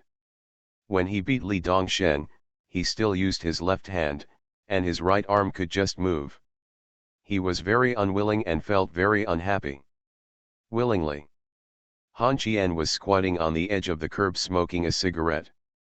At this time, someone came over and asked if they were the car owners and if they could move the car. When Han Qian raised his head, his face was ferocious. "In a hurry? If you're in a hurry, just fly the hell over there." The man was stunned for a moment, then Guan Yunbiao stepped forward and spoke softly. "No, he's in a bad mood right now. Let's move the car and leave right away." The visitor didn't say anything. He glanced at Han Qian, sighed and murmured in a low voice. "Farewells are always part of life." He regarded Han Qian as the one who sent his girlfriend away. Han Qian drove and Suliang sat in the back seat. The three of them were silent along the way until they entered the city, and Han Qian whispered. "Where to go?" Guan Yunbiao said. "Hospital, Liang's arm needs to be looked at." "Drink wine." Han Qian thought for a while and drove to the nearest bar. The bar had already opened in the afternoon. The three of them walked up to the second floor and sat down in the booths on the corridor. Within a few minutes, the manager of the bar trotted over, the sound of high heels clicking, and he bent over to reveal his depth. "Uncle-in-law, brother dog, Mr. Liang, what do you want to drink? There are a few nice little girls down there, they are all guests, they are definitely not professional escorts, call them up to have a good time." Guan Yunbiao chuckled and was about to speak when Suliang spoke first. "Beer, liquor, foreign wine, whatever you can get." Han Qian answered. Preparing to order some food and drinks. Looking at the ugly faces of the two young ancestors, the female manager did not dare to say anything more, turned around with a smile, and walked away in a hurry. As long as you are not blind, you can see that these two little ancestors are in a bad mood at this time. Let alone eating food in the bar, they smashed the bar and threw her to stand here naked. What dare she say? What does her boss dare to say? The beer was quickly brought to the table. Just as the waiter was about to ask if all the beer had been opened, Suliang had already opened a bottle of beer and drank it. Guan Yunbiao stood up and told the waiter that he could leave, and then took it from Suliang's hand. "Beer," said softly. "Liang don't be angry, don't you think I'm not okay now?" Suliang went to get the wine bottle behind him and gritted his teeth. "Where's that bitch? She's still in Great Britain? How long has it been? Can't you bear it anymore? Give me money, give me whatever you want. When your wings are hard, eat clean and wipe your mouth and leave. She's pretty damn good at playing." "Huh. Big dog, you'd better tell her not to let her go back to Binhai." Han Qian picked up a bottle of wine and took a sip, frowning. "Tell me, what's going on? The one from Great Britain is excellent." Guan Degu took a deep breath, picked up a bottle of beer and blew on it. He burped when he put the bottle down, sat on the table and sighed. "She is a mixed-race international student whose family is also from coastal areas. She has been living in Great Britain 4 or 5 years ago. It is said that she is studying for a PhD and is Lunir's neighbor across the street. I originally wanted to surprise her, but I said I couldn't visit her, and then suddenly, I prepared a lot of words, bought flowers and spent 30,000 to order a candlelight dinner, ha. The girl has told me before." Han Qian frowned. "Then what? Do you think it's too cheap? Ask her if she can order one for 300,000 yuan now."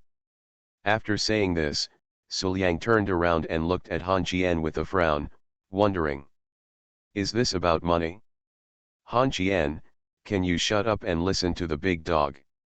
Han Qian raised his hands in surrender, then picked up the beer and drank it one sip after another. Huan Yunbiao looked at Sul Yang, then looked at Han Qian, slowly lowered his head and whispered softly.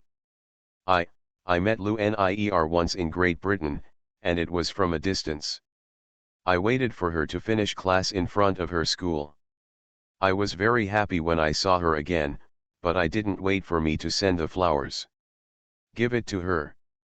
Before I could say anything, his mixed-race neighbor showed up, driving a supercar and holding flowers in his hands. I watched the two people leave in the car. Haha, I didn't dare to come back. I was afraid of being laughed at. What's even more ridiculous is that I went to Great Britain and didn't even say a word. Han Qian sighed again, and Sul Yang spoke. She never knew you went to Great Britain. Huan Yunbiao picked up a bottle of beer and laughed to himself. I didn't know it at first, but when I came back from buying a ticket, I ran into them at the airport. I didn't dare to speak, and I didn't dare to come forward. When I went to the security check with the ticket, she called my name, and I didn't look back. I don't dare to look back. I'm afraid I won't be able to help but kill that half-breed. Huan Yunbiao had kept Lu Nier by his side for many years, and had taken care of him for many years without even touching him with his fingers. But now he has become like this just a year after he went abroad. Not even able to recognize each other at the very least. What kind of life is this, a son of a bitch? Han Qian didn't know what to say next. The three women drank beer one bottle at a time until 5 o'clock in the evening. They staggered out of the bar and went to the snack bar in front of the station. When he walked in, he passed by a middle-aged man and woman. The man called out Mr. Han with a smile. Han Qian didn't reply and strode into the small restaurant. The middle-aged man was still curious when he got in the car. Why did Master Han come to a place like this? The bejeweled foreign woman said calmly. Who knows? His whereabouts have never been determined. I just smelled the smell of alcohol on his body. He is probably drunk. By the way, what do you think about my son? Did he really choose this Lu Nier? I'm very curious about this family. How did you get this girl to study in a British high school? Girls are very well behaved. The man laughed. I heard from Xiao Kai that she is still a pretty young girl. She likes her very much and is pursuing her. On the other side, 3 men were holding rice and devouring it. They were very hungry after drinking. Old man Zhao, wearing a grease-stained apron, put plates of northeastern dishes on the table and said with a smile. Xiao Biao, if you want to eat anything else, uncle can go make it. Huan Yunbiao raised his head and smiled. We can't finish these 6 or 7. Eat more, Yuer said she would come back during the new year. Huan Yunbiao was stunned for a moment, then forced out a smile. Good to come back. Celebrate the new year with you. I know what happened between you and Yuer. I won't get involved. It's up to you. Huan Yunbiao was stunned again, then lowered his head and ate deeply. Han Qian and Sul Yang were silent. It's not that I don't want to say it, it's that I don't know what to say. After the divorce, the ex-wife became a creditor. Author, Huan. Chapter 845. Chapter 841. Han Qian sent the 2 guys to District 8 and called Li Li to tell them. Tu Xiao looked at the 2 drunkards, then looked at Han Qian who was staggering about to drive, and asked Xiao Hai to send them back. Back upstairs, Han Qian lay on the floor tiles in the living room, looked at the roof, and murmured softly. Things shouldn't be too bad. It's the 27th day of the 12th lunar month, less than 3 days before the Chinese New Year. During this period, Han Qian has been hiding at home and not going to his mother's house. He has been calming down to prepare for next year. To say that everything is ready is to brag, but Han Qian really wouldn't mind if there was a east wind. At 10 o'clock, the mobile phone rang, and Han Qian answered the call. Listening to the man on the phone constantly roaring, Han Qian replied lightly. Wait for me at the gate of heaven and earth in District 8. After hanging up the phone, Han Qian picked up his windbreaker and went out.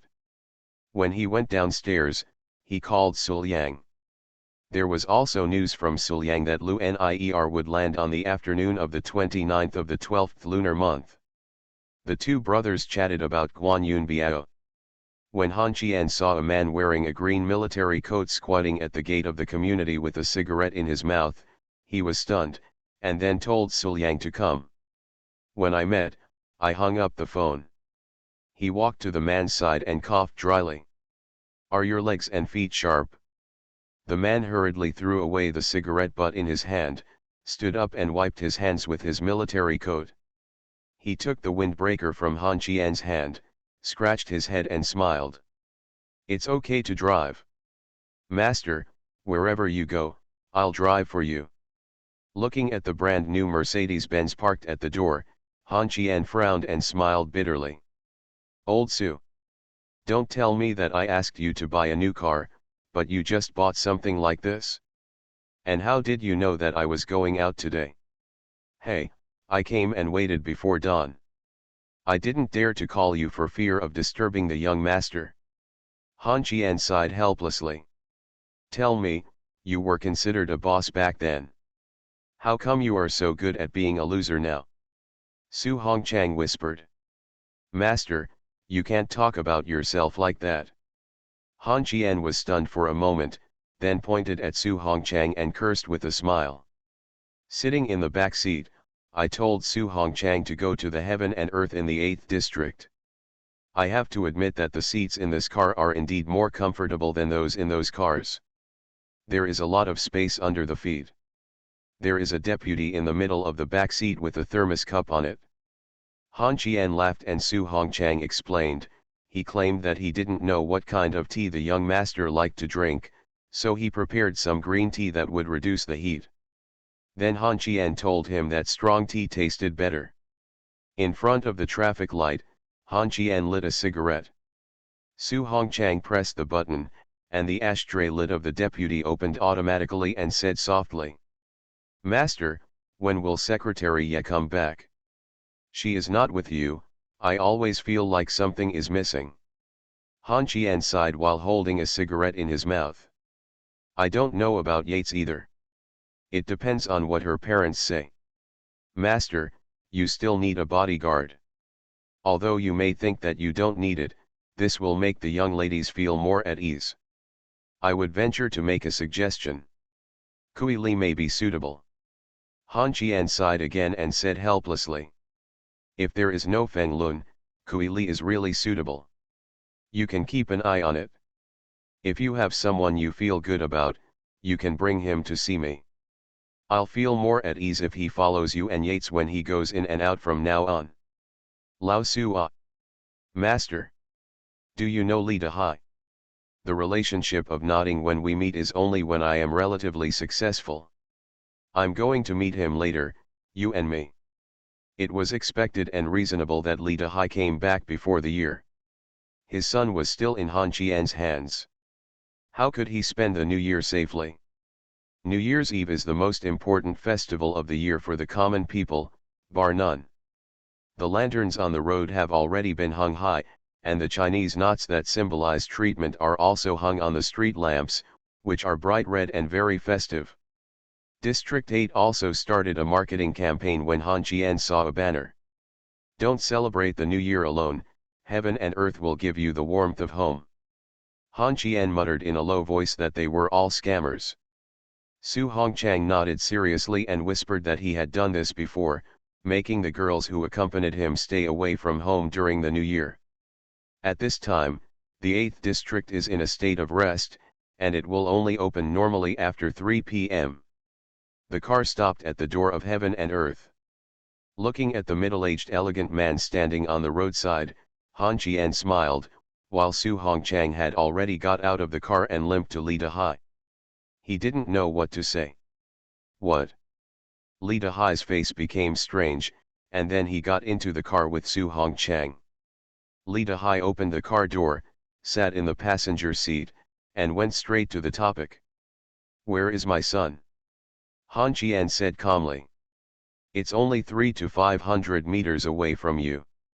I can have someone bring him over for you to see, and then stage a scene of the deep love between father and son and the separation of life and death."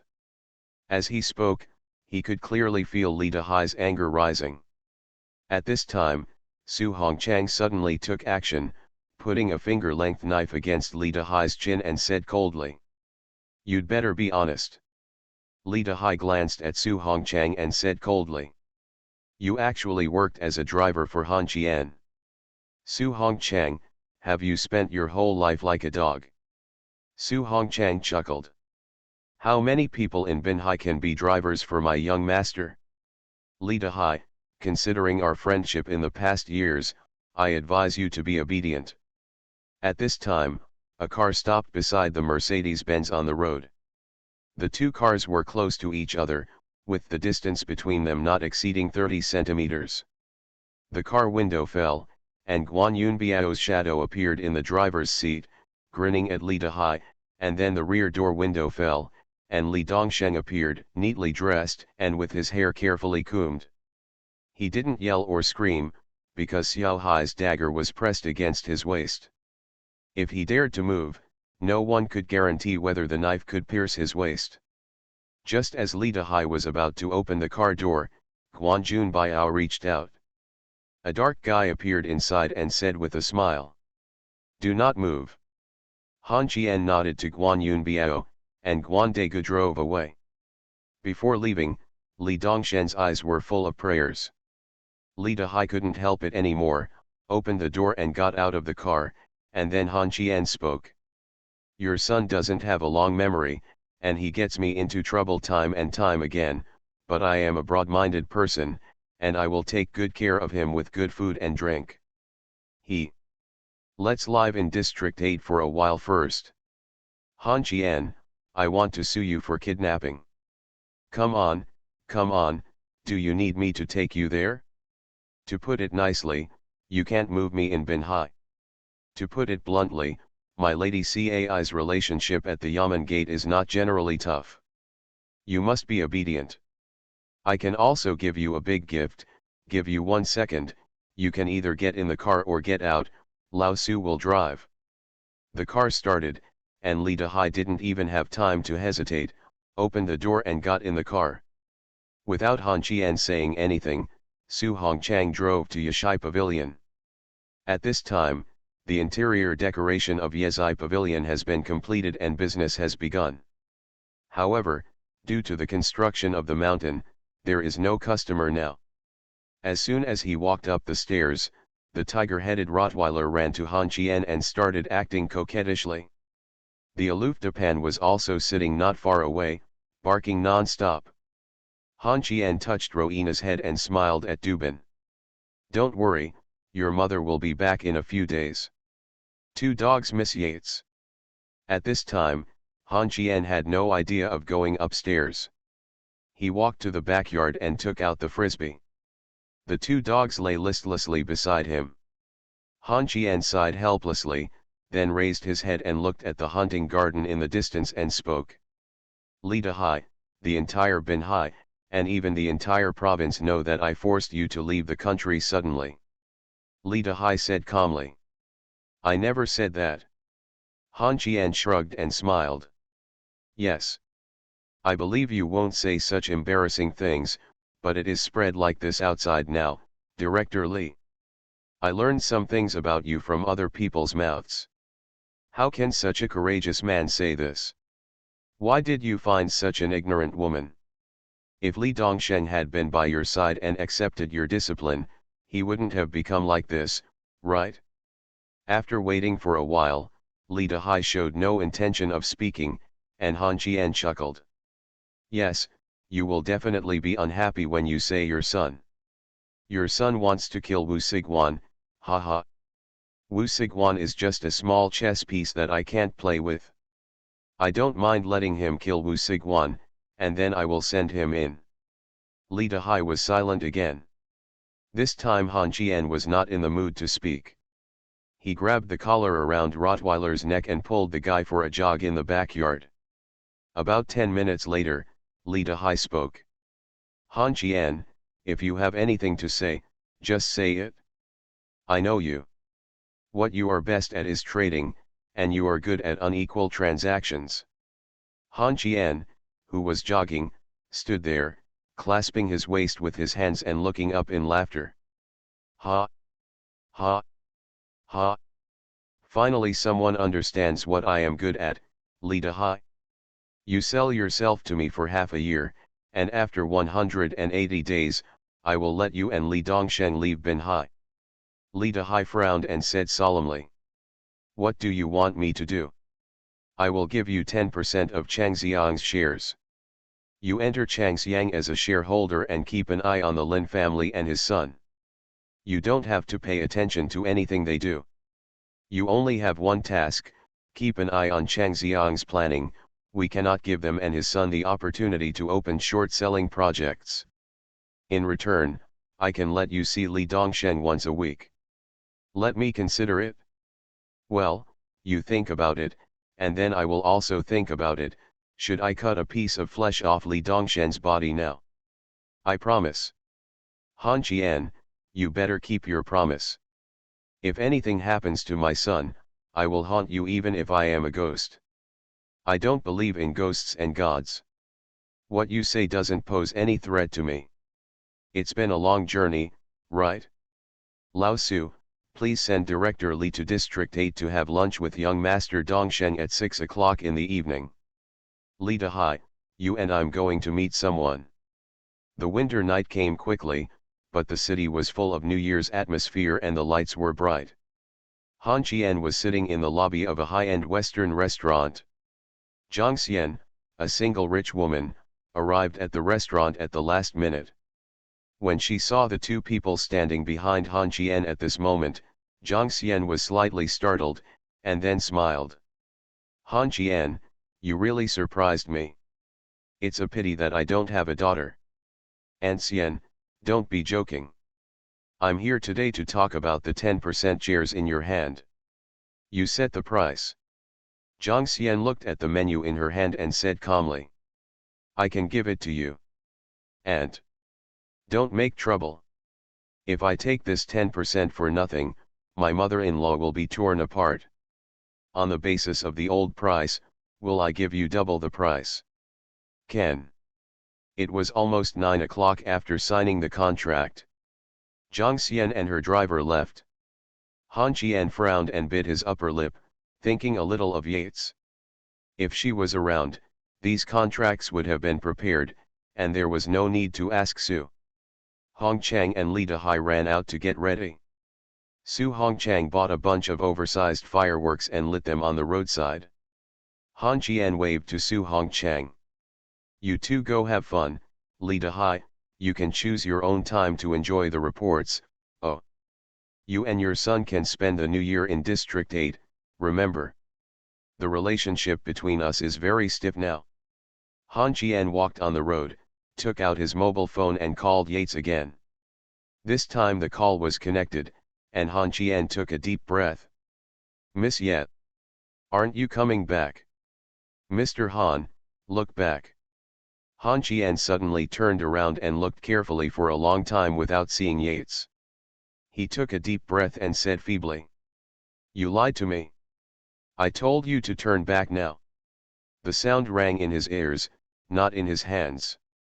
Han Qian slowly turned his head and looked at the pretty Miss Ye in front of him. Han Qian grinned stupidly.